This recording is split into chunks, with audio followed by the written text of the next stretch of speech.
It all began on a beautiful spring morning in a village called Whistler in Canada, a pretty little village in the mountains of British Columbia. There was a cafe in the village with tables outside, and at one of these tables sat a young man. He finished his breakfast, drank his coffee, looked up into the blue sky, and felt the warm sun on his face. Nick Lortz was a happy man. The waiter came up to his table. "More coffee?" he asked. "Yeah, great," said Nick. He gave the waiter his coffee cup. The waiter looked at the camera on the table. "On vacation?" he said. "Where are you from?" "San Francisco," Nick said. He laughed. "But I'm not on vacation. I'm working. I'm a travel writer, and I'm doing a book on mountains in North America.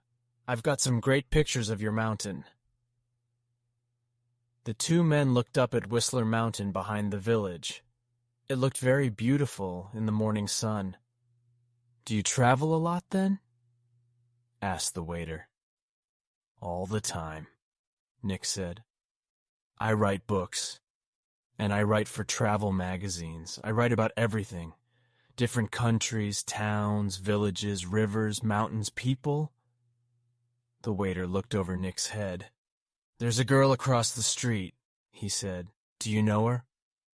Nick turned his head and looked. "No, I don't." "Well, she knows you, I think," the waiter said. "She's watching you very carefully." He gave Nick a smile. "Have a nice day." He went away back into the cafe. Nick looked at the girl across the street. She was about 25, and she was very pretty. "She is watching me," Nick thought. Then the girl turned and looked in one of the shop windows. After a second or two, she looked back at Nick again. Nick watched her. "She looks worried," he thought. "What's she doing? Is she waiting for somebody?"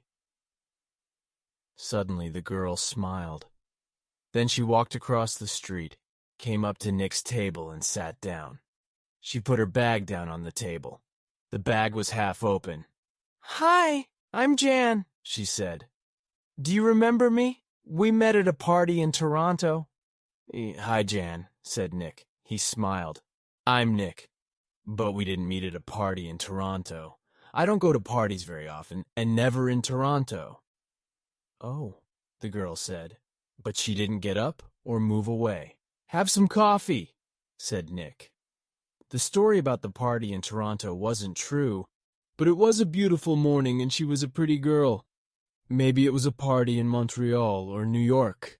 The girl laughed. "Okay, maybe it was, and yes, I'd love some coffee."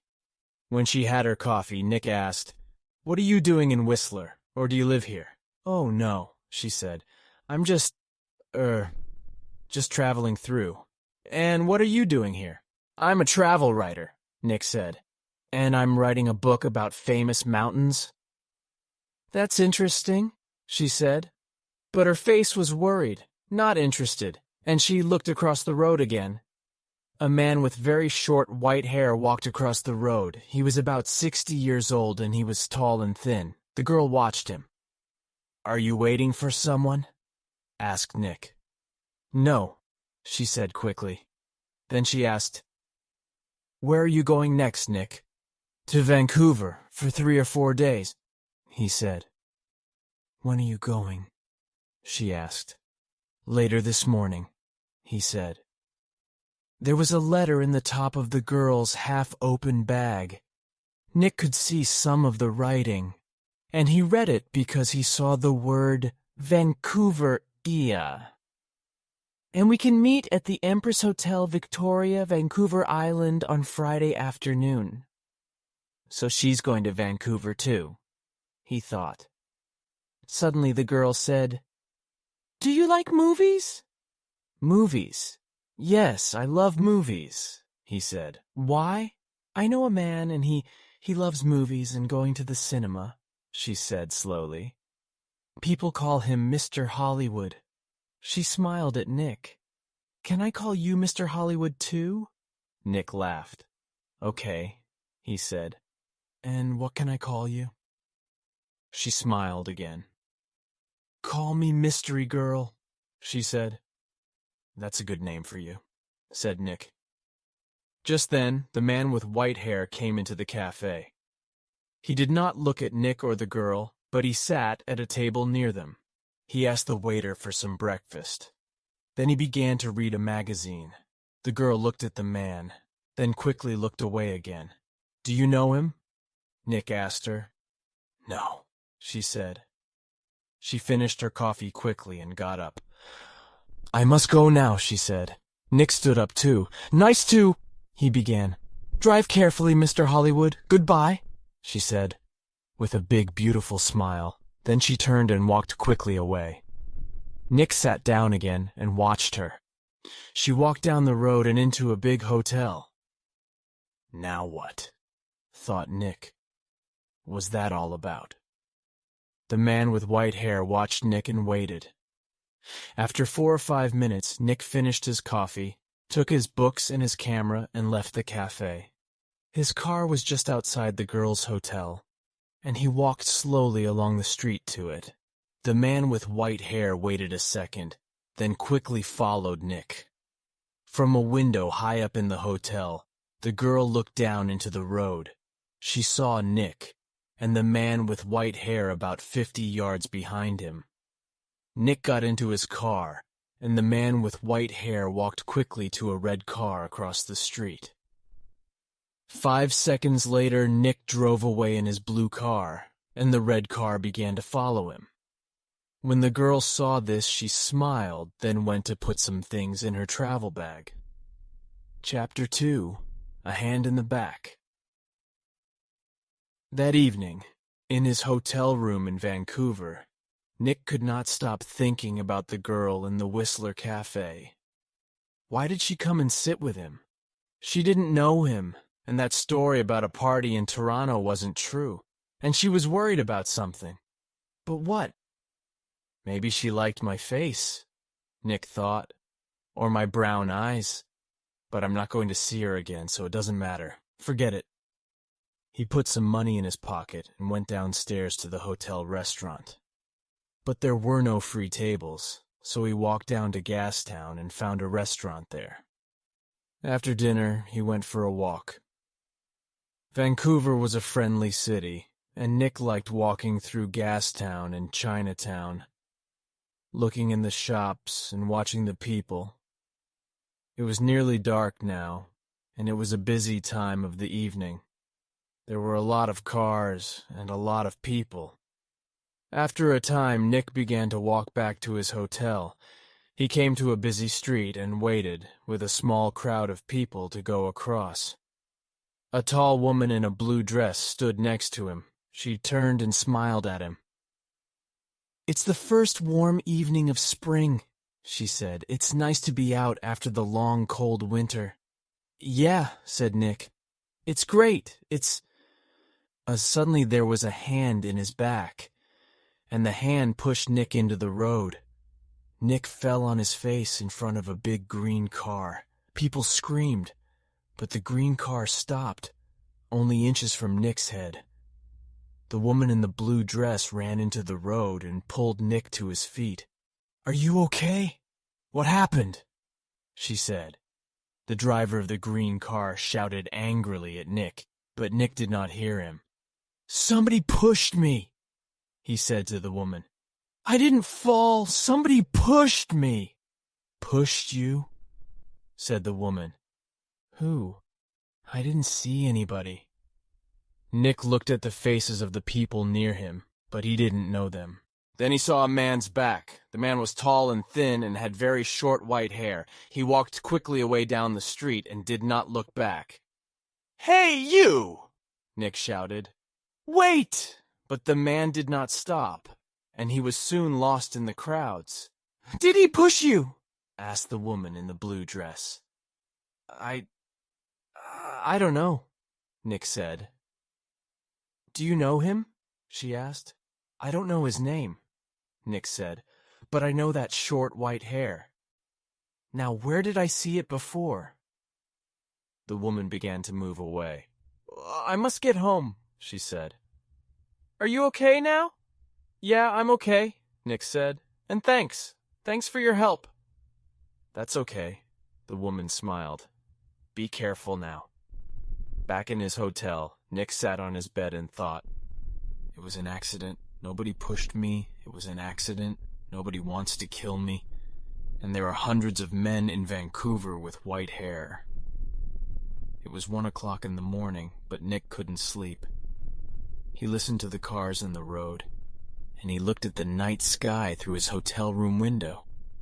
Then he sat at the table and tried to write some more of his book about mountains, but he couldn't think about his work. He got back into bed. There were 4 or 5 magazines in the hotel room.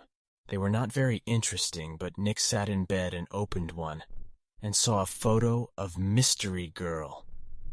He looked at the picture very carefully.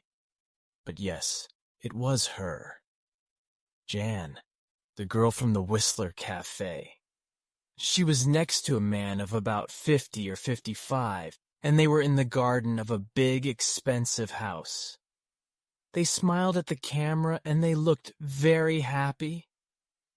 Canadian millionaire Howard Hudson and his daughter Meg, it said under the picture, at their home in Toronto. Meg Hudson. Not Jan, not Mystery Girl. Meg Hudson, the daughter of a millionaire. Nick read it again. Why did she come and sit with me in the cafe at Whistler? He thought. Millionaires' daughters don't sit with strangers in cafes. Why did she do it? What did she want? He thought back to the cafe in Whistler and the girl next to him at the table. Then he remembered something. He remembered a man at a table near them in the cafe. A tall, thin man, about 60 years old. A man with very short white hair. Nick didn't sleep much that night. Chapter 3. A Walk in the Park. The next day was Thursday. Nick stayed in his hotel room and wrote about mountains all morning. Then he drove to Stanley Park in the afternoon. He sat and read a book for an hour. Then he went for a walk under the tall trees. There was nobody here. It was quiet, and he could walk and think. He thought about Meg Hudson and about the man with white hair. Did he know Meg Hudson? Did she know him? He remembered Meg Hudson's last words. "Drive carefully, Mr. Hollywood."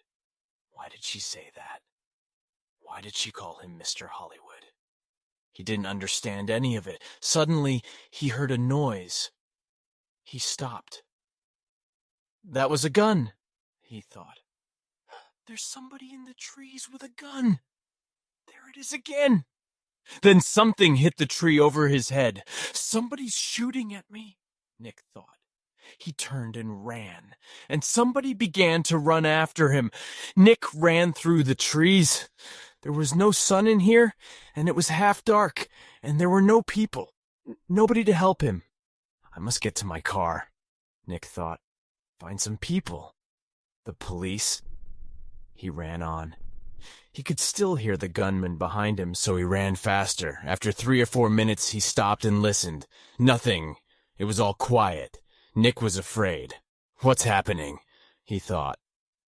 Why is somebody shooting at me? First a hand pushes me in front of a car, and now there's somebody shooting at me. He waited another second or two, then walked quickly back to his car. He was very careful. He looked and listened all the time, but nobody came out of the trees, and nobody shot at him. Then he saw people. Women with young children, some boys with a football, 2 men with a dog. He began to feel better. Nobody can shoot me now, he thought. Not with all these people here. 10 minutes later, he was back at his car. There was a letter on the window. Nick read it. It said, "I'm going to kill you, Mr. Hollywood." Nick drove to the nearest police station. He waited for half an hour. Then a tired young policeman took him into a small room. Nick told his story, and the policeman wrote it all down. "So what are you going to do?" asked Nick. "Nothing," said the policeman. "Nothing," said Nick, "but somebody shot at me. And, Mr. Lortz," the policeman said tiredly, "how many people are there in this town with guns?" "I don't know," said Nick, "but you didn't see the gunman. Was it a man, a boy, a woman, color of eyes, long hair, short hair? You don't know because you didn't see anybody. Maybe it was an old girlfriend. Maybe somebody doesn't like your travel books, Mr. Lortz." "But what about the man with white hair and Whistler?" said Nick.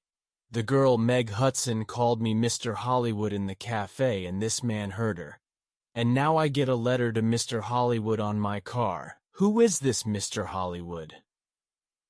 "We all want answers to our questions, Mr. Lortz," the policeman said, "but we don't always get them. Questions, but no answers." Nick walked out of the police station and drove to his hotel. He was angry and afraid. How did the man with white hair find me in Vancouver? He thought. Did he follow me from Whistler? Is he following me now? Maybe he's staying at my hotel too, in the next room, with his gun. Nick stopped his car in front of the hotel.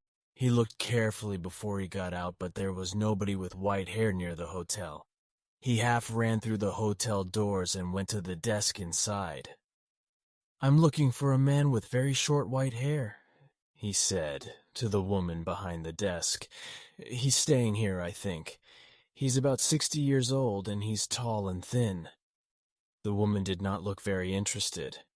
"There are a lot of visitors in the hotel," she said. "Do you know his name?" "No, I don't," Nick said. "He's, a friend of a friend, you see. He arrived in Vancouver yesterday, and I must find him. It's very important. Please help me." The woman looked at him. "There are 350 rooms in this hotel," she said. "There may be 30 or 40 men with white hair. How can I remember all their names?" She turned away to answer a telephone call. Nick walked away from the desk. "A drink," he thought. "I need a drink." He went into the hotel bar, got a drink, and sat down at a table. "So what do I do now?" he thought. And then he remembered something. A letter in the girl's half-open bag in the Whistler Cafe.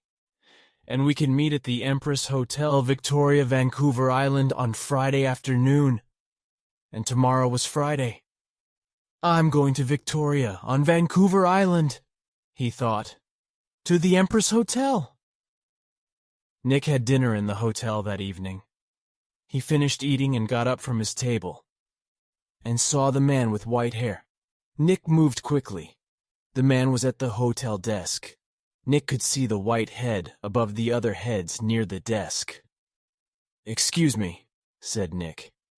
He pushed past the people in the hotel restaurant. A small boy ran in front of him, and Nick ran into him. The boy and Nick fell down on the floor. The boy began to cry. "Hey," said a woman behind Nick. "I'm very sorry," said Nick. He got up and helped the boy to his feet. "Are you okay?" he asked the boy.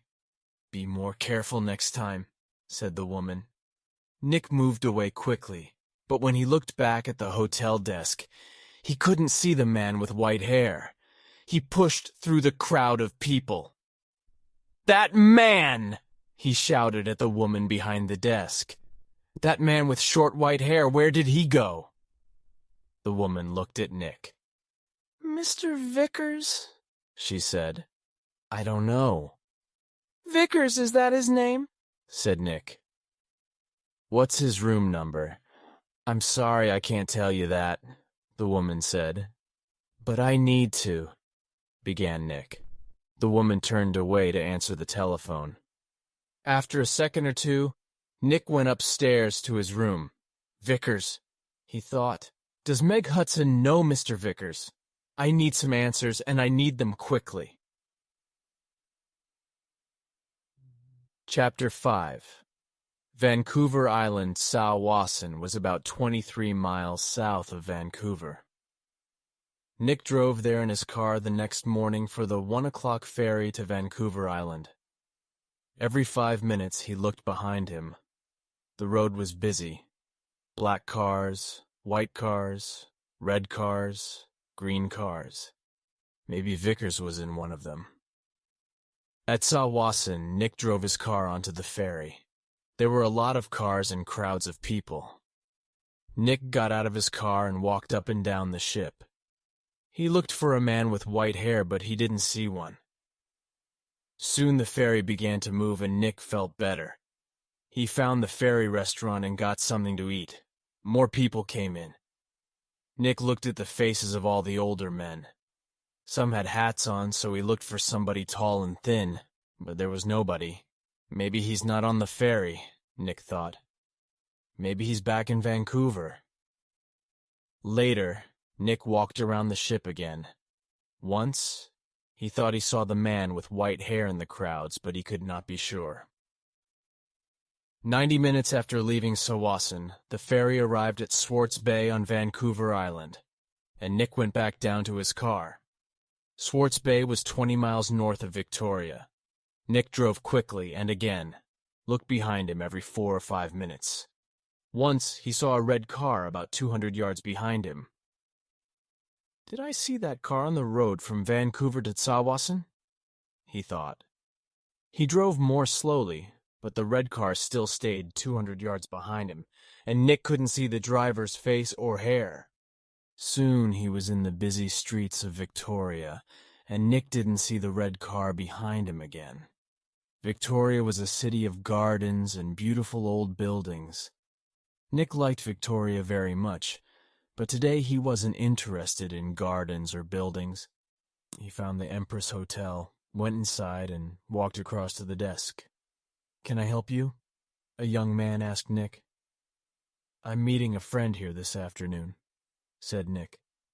"Miss Hudson." "Hudson," said the young man. "Wait a minute." He went away and came back. "Sorry, but there's no Miss Hudson staying here." Nick took something from his pocket. It was the photograph of Meg and her father from the magazine. "This is her," he said. The young man looked at the picture. "Oh, right, you mean Howard Hudson's daughter," he said. "She's not staying here, but I saw her 10 or 15 minutes ago. She was with somebody, a man. He asked me about the tea room." "The tea room?" said Nick. "Where's that?" The man with short white hair was tired. He couldn't sleep and he couldn't eat. He thought about only one thing, all the time. He drove, and he watched, and he waited, and he followed. When he drove into Victoria, the streets were busy, and suddenly he lost the blue car in front of him. Angrily, he drove around the city, past all the big hotels. "I must find him," he said. "I must do it. Today." Then he saw the Empress Hotel, and in the street outside it, a blue car. He drove past the hotel, left his car, and ran back down the street. He went across the road and walked past the downstairs windows. There was a big room with tables and chairs and a lot of people.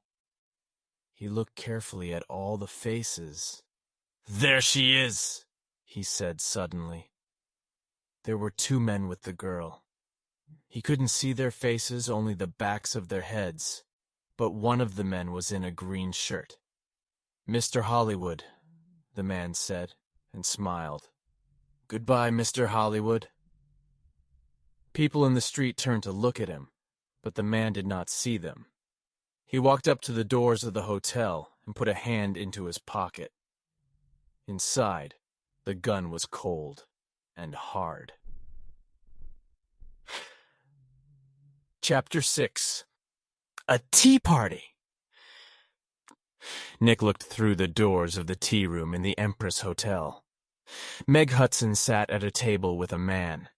The man was about 30, or maybe a year or 2 younger. He was tall and brown from the sun. He wore a white shirt, white trousers, and white shoes. He said something to Meg, and she laughed. She looked very happy. A waiter came up to Nick. "Can I get you some tea?" he asked. "No thanks," said Nick. "I'm with the two people over there." And he walked across to Meg's table. "Hello, mystery girl," said Nick. "Remember me? We met at Whistler. Your name was Jan then, but maybe today it's Meg Hudson." Meg Hudson looked up at him.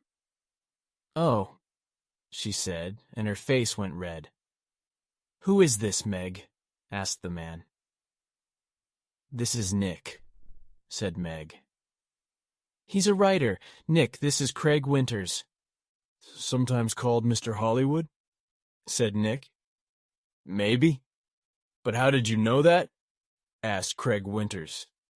"I guessed," said Nick. "And I think I'm beginning to understand. Can I ask you a question, Mr. Winters? Does somebody want to kill you?" Craig Winters' face went white. "Kill me? What are you talking about?" asked Meg. "Before I tell you, answer this question, please," said Nick.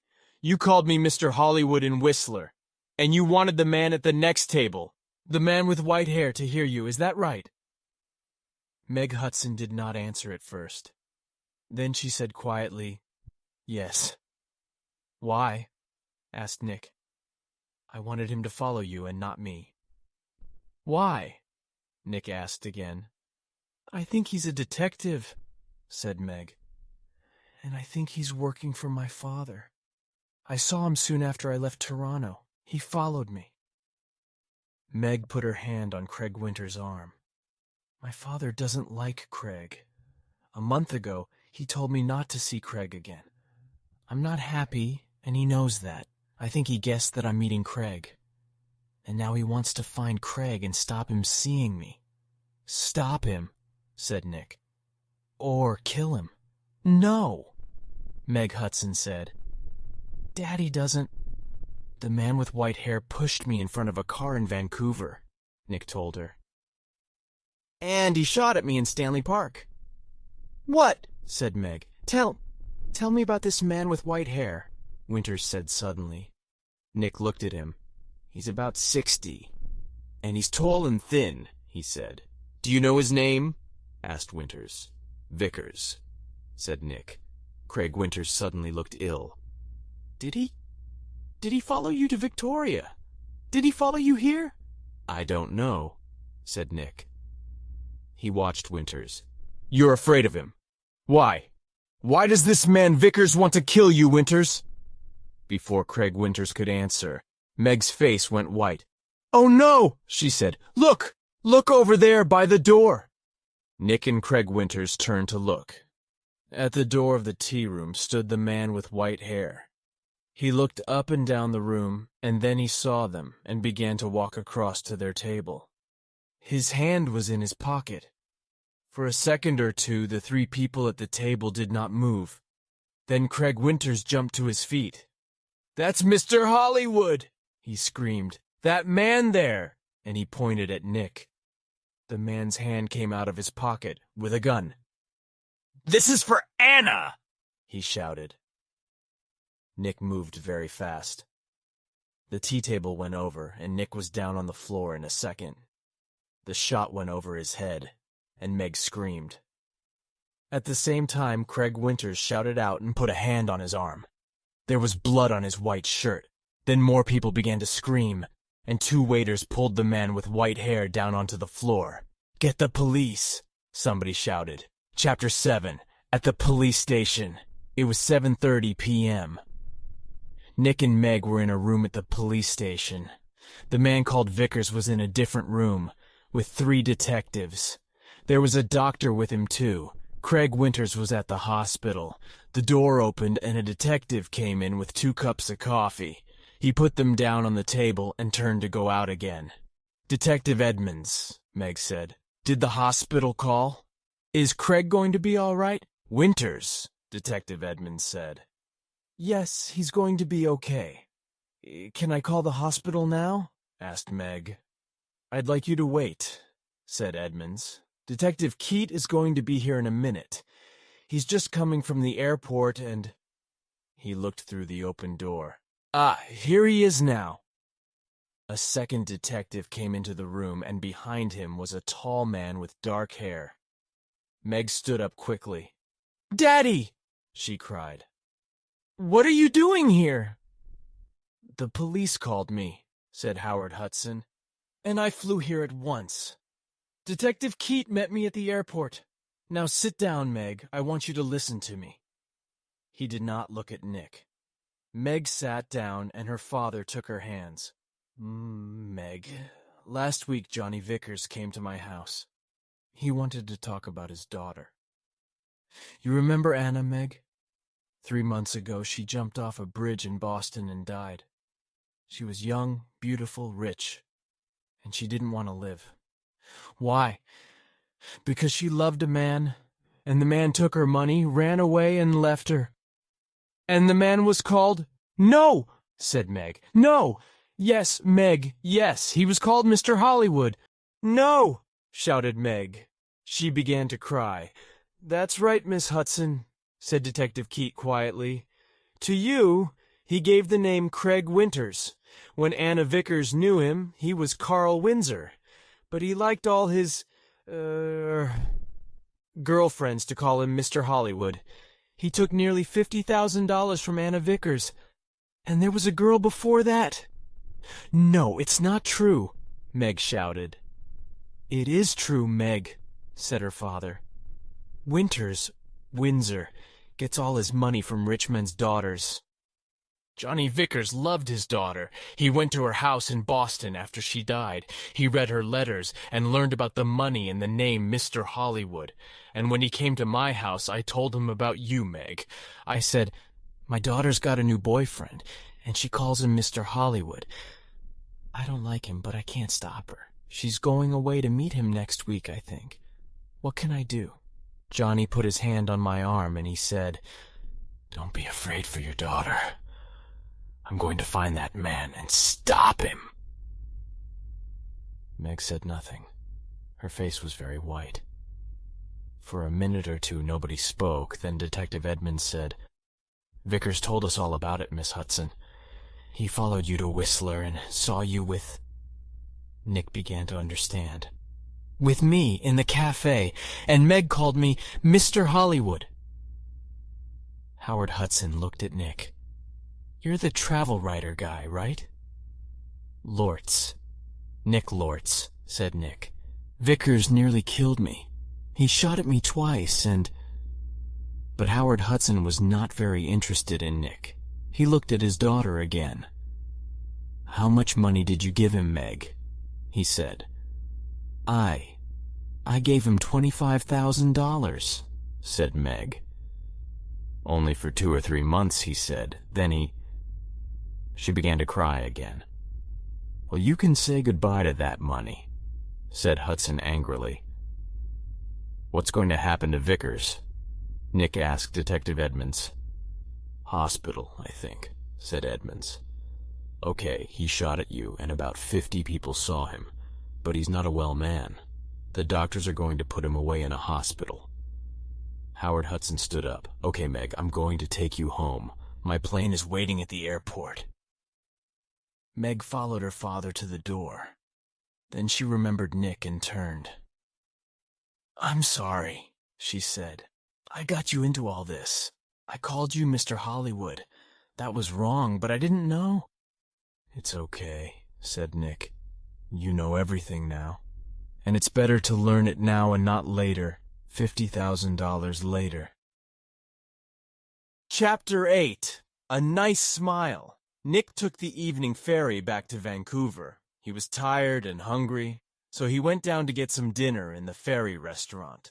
The restaurant was busy and there was only one free table. Nick sat down quickly and began to eat. "I must get back to work tomorrow," he thought, "and forget about millionaires' daughters and men with guns." "Excuse me," somebody said. "Can I sit with you?" Nick looked up. There was a pretty girl next to his table. He got up. It's okay," he said. "You can have this table. I don't want it." And he began to move away. "Please don't go," the girl said. "Stay and finish your dinner." She smiled at him. It was a nice smile.